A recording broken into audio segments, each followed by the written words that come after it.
This is Spin the Wheel, and I'm your host, Wheelchair21. We are on episode 6, which means we already have done 5 episodes.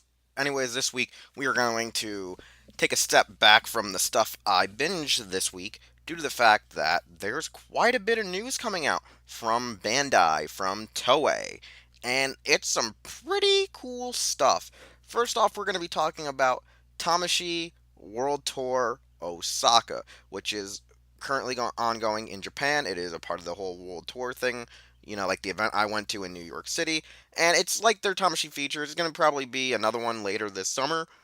But first off, this thing looks incredible. I mean, like, holy crap, what the hell did we get ourselves into? I mean, just damn, we got some incredible reveals, such as Shinshoku Seiho, Kamen Rider Kabuto Hyperform, Shinshoku Seiho, Kamen Rider Eternal, S.H.Figuarts Retsu Ichijoji, which is stated to be now a November release and is around 6,000 and 3,400 yen, just around that. In addition, we also got to see new photos of Shinshoku Seiho Ichigo, another version, or I should say not another version, but a better prototype of the Hongo figure art, yes, Hiroshi Fujioka. And we also got to see S.H.Figuarts Sora from Kingdom Hearts. And then from the Ultraman section, we were revealed SHF Dada from the original Ultraman series, as well as Ultraman Orbs, Spatium, Zeperion, which I was blown away with that reveal. But the biggest reveal from the Ultraman section that caught my attention was Jugless Juggler, which makes me super happy due to the fact Juggler is really a favorite character of mine, and honestly, I cannot wait to get a few of these releases. Out of the non Ultraman stuff that was shown and that I remember seeing throughout the reveals, is I'm really looking forward to Shinshoku Seiho Eternal, which I'm hoping is a retail release since every other double figure art thus far has been one. And the reason for that is because the fact that he's going to have every Gaia memory be able to be put into his actual slots, like his freaking maximum drive slots in his vest, in his leg, in his arm, in the Eternal Edge, as well as come with a cloth cape. That is probably one of the best things. The other thing I really want is the Retsu Ichijoji, since I love Metal Heroes and I love Gavan and I love Kenji Oba. Now, the thing is, I will still get Hongo when he comes out because he's freaking Hiroshi Fujioka. But the thing is, we have no release date yet for him, whereas Gavan is coming out soon. Another awesome reveal was we got more info on the Digivolving Spirits line, which will feature some older Digimon evolution figures redesigned, recast, and updated for collectors like Agumon to Orgreymon, Gabumon to Metal Garurumon. But in addition, we were shown the prototypes for Dorumon to Alphamon and Karamon to Diaboramon. And in test photos, there was also the reveal for Gatomon to Anjouamon. Now, that was the only one that didn't have a physical prototype on hand, but was done during their live video feeds. As well as for Digimon and the entire event altogether, they had Fumika Baba there from Kamen Rider Drive promoting not just the Rider figure arts, but Digimon, which was pretty interesting due to the fact she was wearing an adorable Patamon hat. Another aspect that almost passed by me altogether is the fact we're getting a Tamashii Labs Zaraba that has light up sounds and is going to have the full display.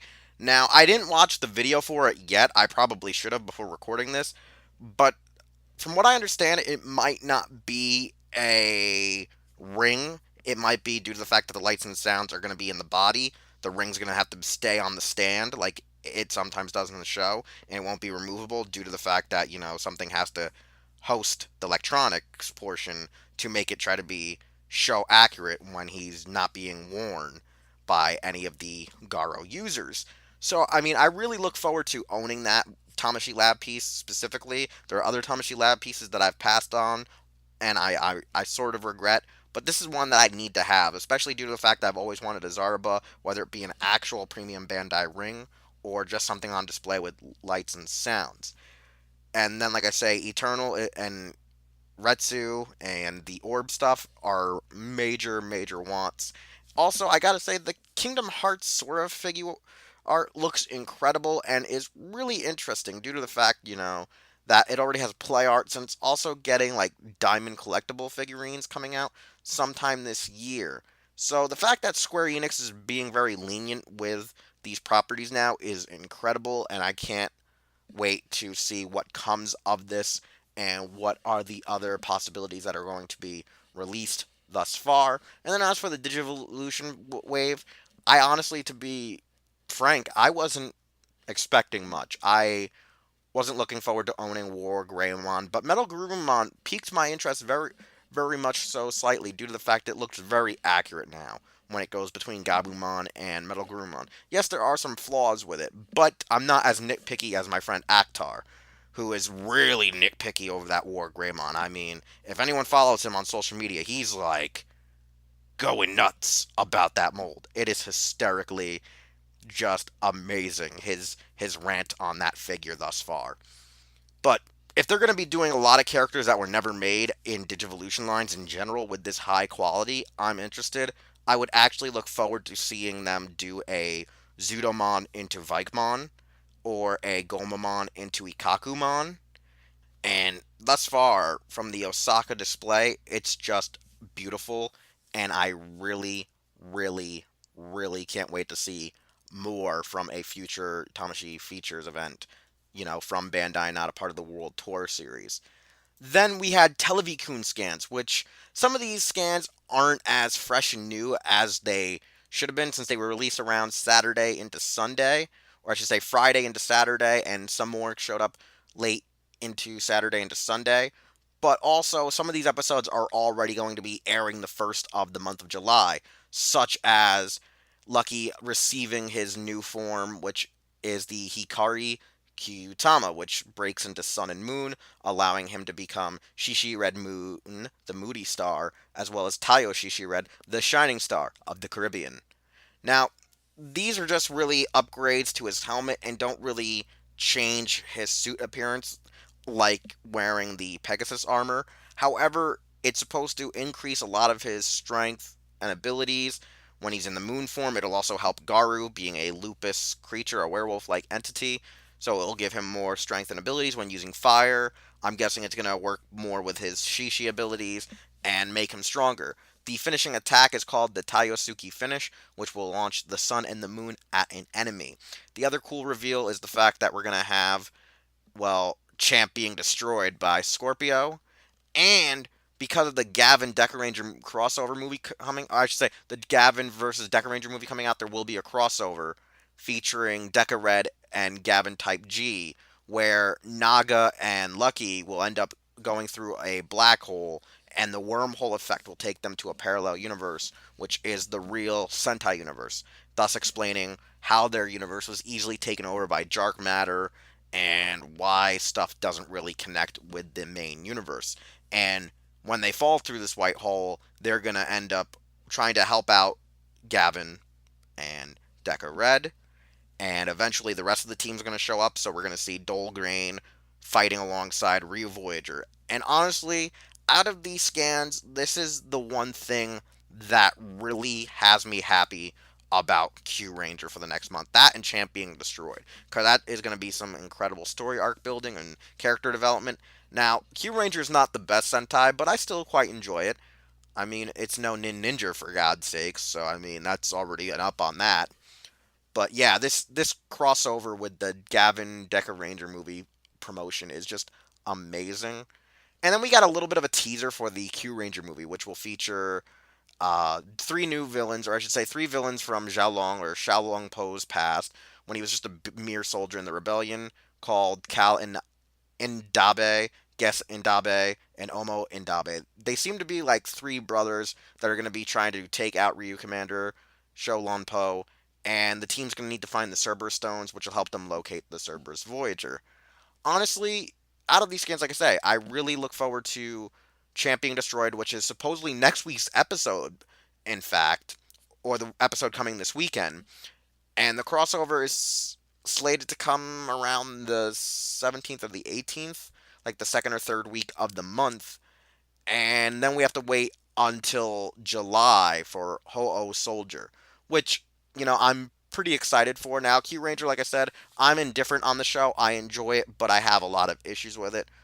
And since it's superhero time, following, well, Sentai is normally Kamen Rider, and this Kamen Rider right now is Kamen Rider Xead, which is soon to be wrapping up the series.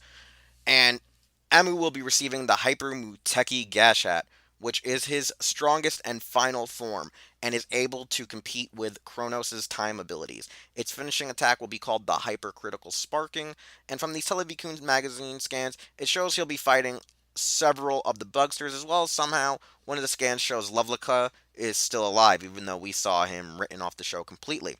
As well as Kiriya will return as a level 0 known as Kamen Rider Laser Turbo Bike Gamer level 0, and he will actually be siding with Hiro and Masamune Don to fight against our heroes.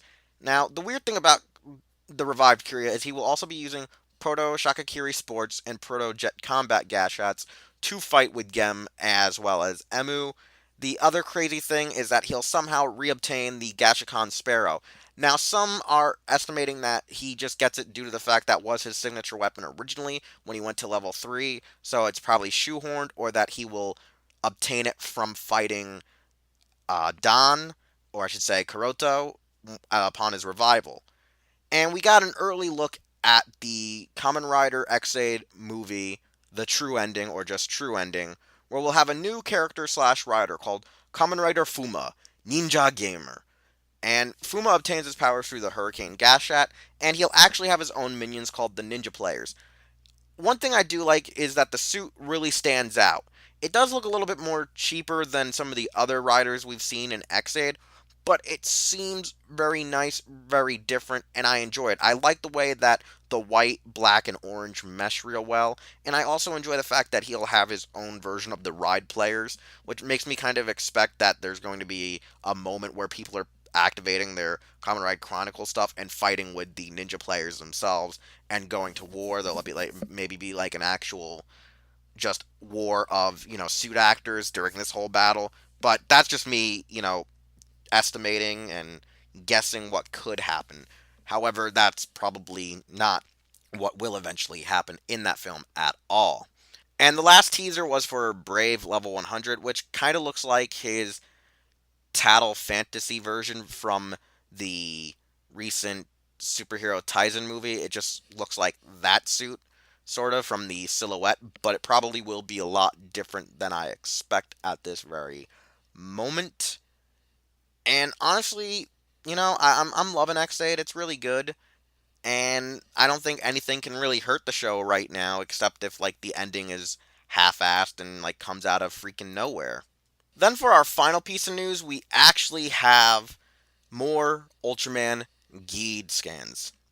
Now, this thing is quite incredible due to the fact that we actually had to get a guy in-house to translate this for us. This came from Sentai Bandicoot, who has been on the Los Inglenobles podcast on 2 different occasions, so check out the podcast over at the Hero Club YouTube channel, as well as you can also just click on the video through the Hero Club website. So, last month we discovered Ultraman Xead Riku Asakura would be portrayed by Tatsuomi Hamada, who originally was the child actor in Ultraman Zero, the movie The Revenge of Belial. And we find out that he has no knowledge that he's actually an Ultraman in disguise, nor does he know that his father is Belial. Eventually, though, he comes in contact with the Xead Riser, which will unlock his ability to become Ultraman Xead. And as Xead, Riku will learn of his heritage and eventually battle with his new antagonist called Kei Fukude. And Kei is a mysterious man who also possesses a Xead Riser similar to him, and will use it to summon and fuse monsters like Skull Gamora. That's what we got from the translations, as right now it only just shows Skull Gamora, even though we know there are other fusions coming, but that's pretty much just the emphasis on these little teasers for the kids reading the Televikun magazine. Now, it talks a little bit more about his new forms, such as Primitive, which is his base form using Ultraman and Belial, Acro Smash, which is Hikari and Cosmos, and then the originally reported as Burning, we now know the full form is called Solid Burning, which combines Seven and Leo. Now, in these forms, he'll be able to summon his weapon, the Xead Claw. However, depending on the forms, it will have different attacks, or he'll have different attacks to use with said weapon.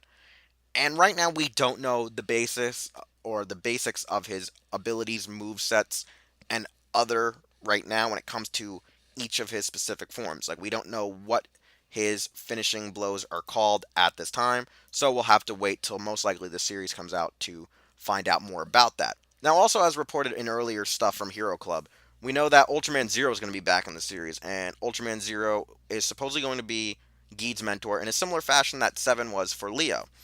Now, Ultraman Zero will assume the disguise of Reito Igaguri, who's actually portrayed by Yu Koyanagi. And the cool thing about it is, Yu Koyanagi and Tatsuomi Hamada actually portrayed the brothers in the Ultraman Zero Revenge of Belial movie, as well as Yu played Zero's host, Run, in that film. So the fact that Zero is taking on that guise again is kind of interesting due to the fact a lot of people thought that Mamoru Miyano would be making an appearance yet again in the series as Zero in human form. But they actually went with the guy he merged with to be the basis for his human form. Most likely because Miyano can't probably do any live action at this time due to how his booking may be. But nevertheless, it's really good that they brought back the actor to assume a new role, but it's supposed to be just Zero in the disguise of said human, similar to his father as Don Moroboshi, which is really cool. We also have a little bit more information on the other characters we'll be seeing in the series, like Reiha Toba, who is a cool woman that is a master of martial arts. There isn't really much about her, but she seems to be kind of a mystery on what she plays as the role in this series. Is she like the love interest, or is she just some random character that's going to be helping our hero? Then we have Moa Azaki, who is a member of AIB organization. There is the alien Pegasa Pega, who is a friendly alien friend of Riku's. And then there's Alien Shadow, Zena, or Xena, who is Moa's boss in the ABI organization and can assume a human form. Now, from these scans, I'm really looking forward to what's going on, and I have a lot more faith in this series due to the fact there seems to be subtle nods to previous Showa series. I enjoy the fact that they're trying to keep the gimmick of Orb alive, even though I don't see how it will work with this, Ultraman. And from the cast of characters, this seems really cool that they're going to be diverse and use two aliens that made their debut in the original 7 series. So right now, I have a lot more faith. I still am not in love with the solid burning form, only due to its head sculpt, but its overall bodysuit looks fantastic. So I'm really hoping that it becomes one of my favorite forms in the series.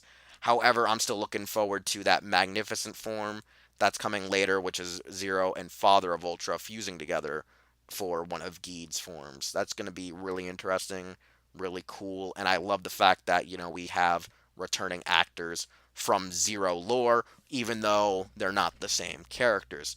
Nevertheless, though, with these Televikun scans, we got a lot of cool stuff, and from the Osaka Tamashii World Tour, just amazing products coming out in the near future. Anyways, next week we will be talking about the Stuff I Binge Part 4, and that should be wrapping up mostly the Toku aspect of the Stuff I Binge, and then I'm just going to talk about brief anime and American shows on the following episode, and that will completely close out the series thus far. Anyways, don't forget to like this video on YouTube, as well as check out the podcast on SoundCloud, as well as don't forget to follow me on Facebook, Twitter, and Instagram. I'll see you all next time.